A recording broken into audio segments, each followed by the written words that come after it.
अमाया बिन गोदाना दंबा खुलुमबाय लोगोफोर दिनैनि भिडिअखौ जागायबाय न'निफ्राय बियो मोनसे नर्माल भिडिअ किन्तु भिडिअआ बिराद स्पेशल मानो होनोब्ला बियो मोनसे स्पेशल डे बर्थडेआ मोनसे स्पेशल डे नालाय लोगोफोर स' आंनि फंबाय जानाय सोमखोर बसुमतारीनि फिसाजोनि बर्थडे गर्लनि मुङा जाहैबाय सनिया बसुमतारी जों गामियावनो जोंनि खाथियावनो आरो माबायदि सेलिब्रेशन नोंथांमोनाबो जायफ्रा इन्टारेस्टेड नायलांनो हागोन माने जोंनि गामि ओनसोलनि बर्थडे सेलिब्रेशन बे टाउनफोरनिथ' आलदा रेडि टु गो गुड माइलाय सेन्देला मामिनि ओंखारबाय होमब्ला नै मारै सिखावफोर फैलाबायनो हागौ माबोरै होनदों मै थाङो हा सनिया मोनाव आब'सो होननांगौ आब' सनिया होन ओरै होनहर ओरै केमेरायाव होनहर आब' माजों थांगोन मा स्कुटि माथो जोंनि स्कुटियालाय खाथियावनोखा नालाय लोगोफोर जोङो स्कुटिजोंनो थांनायसै अखा हादोंमोन दहाय अखायाथ' दा ददाबायनाय अखा गैले ओंखायनो स्कुटिजों फुट ला ओंखारबाय माथो एसे साइज नुदों नोंलाय प्रग्रामाव थांनायनिथ' एसे होमब्ला जोंनि नैबे सुंद' जोरनिया जागायबाय लोगोफोर नैबे स्कुटिजों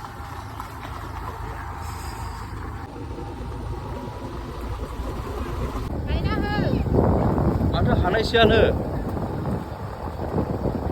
गायनाय फुनाय बोथोर जोंनिजों दासो दामादुम गायनाय सोरनिबा साइडनावथ' गायखांबायानो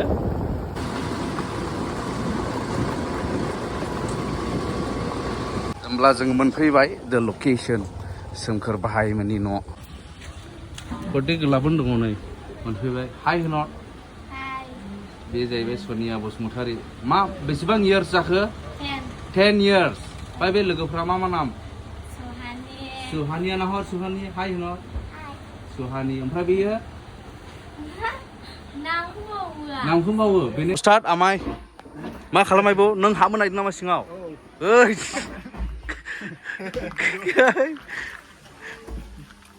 दै दोनथुमग्रा जाबाय नों आला जालै आमाय ओमफ्राय बबा मा जानानै दं होत्स माथो हाबा बायदिल' मोनफैबाय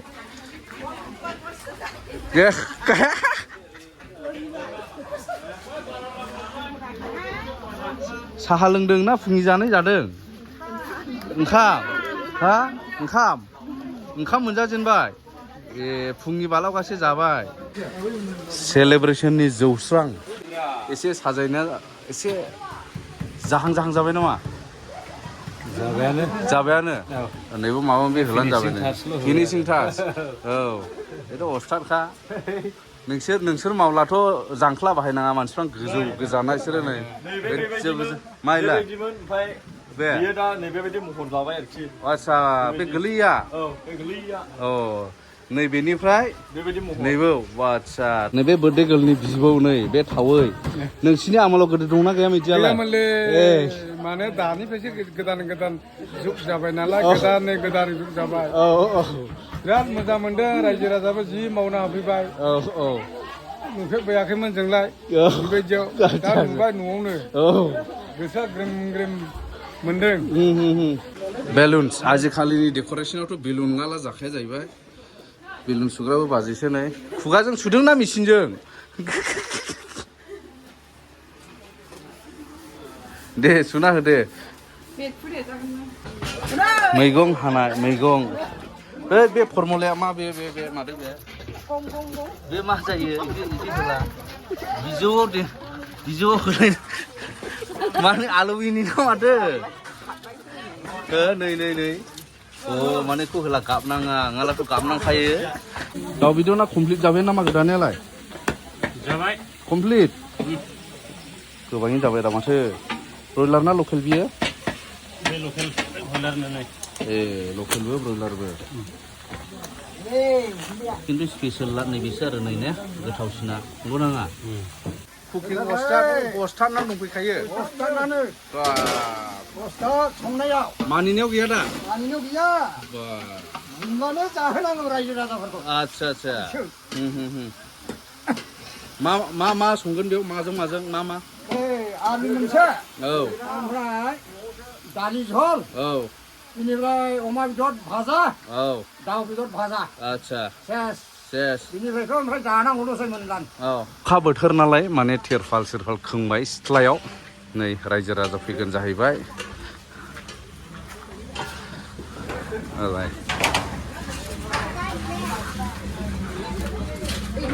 बहायबो स्पेशल संदों बायदि मोनदों आं मादैखौहाय माइलाय नारजि अमा बेदर अ नारजिजों अमाजों बाबा नारजि अमा जोंनि मादैया बिदि संनायाव आखा फाखाथार नावसाय मादै संग्राखौ नायनो लुबैयोना रायजोफ्रा नायनो लुबैयो खिने है मा देलायलायनांगौ अमाया बिन गोदाना दंबावा अमायबा अमा कय केजि जाखो आमाय महनसे जाबाय महनसे माने 40 केजि 40 केजि आरो दाउआ 11 केजि जाबाय बयलारजों जाबसै थोनायसै आखाइ दाखौहाय मा खालामनायखौलाय हरफिनगोन आथिं खर'खौ मा खालामा अनलाजों होनायसै अनलाजों औ होखावनायसै गोदाग्राफ्रा मयला बिराद गोदा गोदायो हौवाफ्रा रोङा लाब्रा औ जा सिख्लाफोर जा दे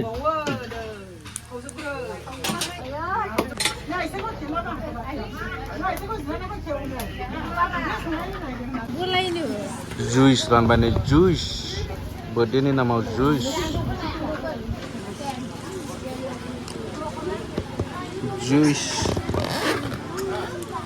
आंनिबो जुइस ओमफ्राय मा इयो ए दिनैनि हाबाफारिखौ जोङो प्लानिं खालामै जोङो दिनैहाय आंनि जा फिसाजो बिथाङा 10 बोसोरावहाय फैबाय आखाइजों फोथार जानाय जे गोथार दै बेनि दारै बे जायगानि सायाव जोंनि बिलाइ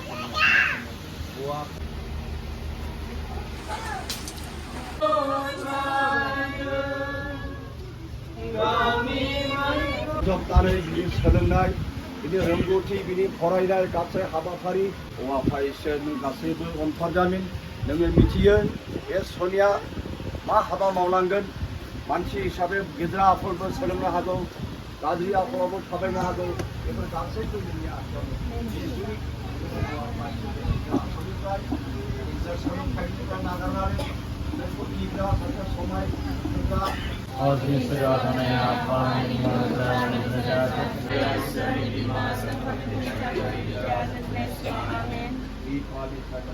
दाथ' गिर्जानि हाबाफारिया जोब्बाय दानिया मेन सेलेब्रेशननि माने केक काटिं जानो थांगासिनो दं नै केक काटिं जाबाय दे हमदो दे एसे गोथौ माबायानो एसे गोरा जानांगौ एसे गुरैनो बुस्थुआ ओरैनो हर दे जाबाय a dress change birthday girl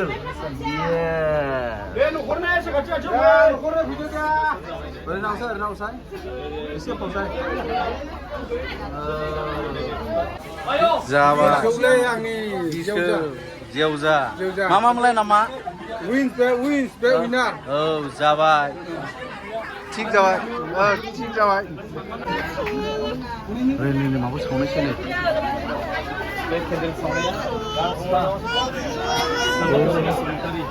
नै नै माबा सावबाय Happy birthday to you Happy birthday to you dear Soniya Happy birthday to you Bless you Happy long life to you Happy long life to you dear Soniya Yeah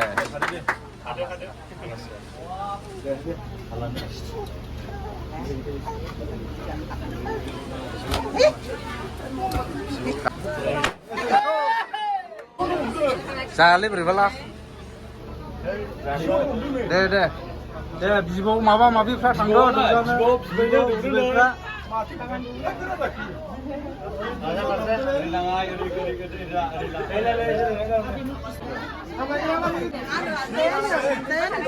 गोबांनि नामा जातिफ्रा नै गोबांनि आया जानायनि एकदम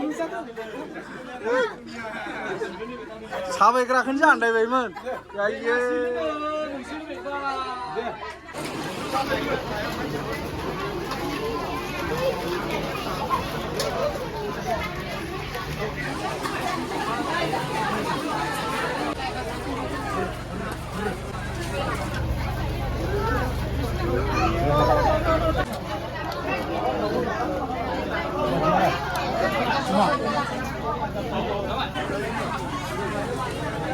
नोंसिनि इन्टारेस्टसिन नामा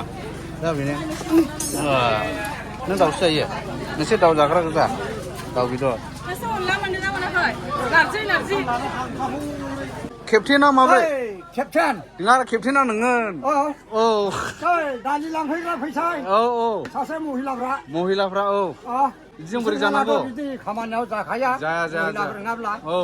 मेरला महिलाफोर नांथारगौ आरो नांथारगौ खर्मआव ओरै हायगासिनो बेदरफ्रा नै बेदरफोरखौ ओरै हायगासिनो दं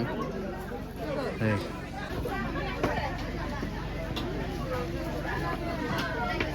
जाति बाहागिफ्रा जथेस्थ' फैदों दा जथेस्थ' फैदों औ जाति बागि फैनायखौ आं गोसोआनो खुसि आंहा औ औ बेनो बेबायदिलाय मोनबाय थायाना मोनबाय थाया बिदियाव लाबा मोनो गावबा गाव न'खरखौ खांनांनो थाखाय जिउ खांलांनो थाखाय गोबां खस्थ' खालामनांगौ जाहैबाय नालाय लिंहर जानायनि बेसादफोर फैदों मोनजालांनायासो माबायदि मोनजालाङो मा खालामबावना बेनो गोसो ना जालांथोंसै दै गेदेर गेदेर ओंखागौ नाव बारनानैलाबो फैदों अखा बांखा हादों अखा बांखा हालाबो फैदों बिराद गोजोननाय मोनदों नंगौ माने आं साननाया ओरैबायदि सानसे समाव जाति बाहागोयैनो माने नाग्रा दामनानैहाय बेबायदि जाद्रायगौ आङो आच्छा गोसोआ गोजोन मोनगौ आं बे पार्टि नाग्रा थाबावनांगौसोमोन बे खान्थिखौ लाखागोन सारा बुहुम बेयाव जेसेबां माने जाति बागि दङ बेखौ नाग्रा दामलायनानै बिदि जालायनो नाङो आच्छा हाहैयोना होआ सानसे साननायनि आच्छा बेनो आरोखि बरिया जाखाबाय दा जाहोनाय लोंनाया जाहोनायाथ' मेरला बेदर औ सिन्था गैया औ सिथ्लान बुंजोब्बाय नै जानाय लोंनायाथ' सिथ्लान बुंजोब्बाय जाहैबाय होबाय नानि आमला जानाया अनला नांगौ अनला मा जादों नानि लाब्रा दं दा लाब्राया रोंनाखैलै नै सेंग्राफ्रा गोथाव जायाखै जादों दे एसे खुदुंलां दे खावलायफ्राव हमानो औ दासो जादों दा अननाय होनदों जायखौ औ बेफोरसो औ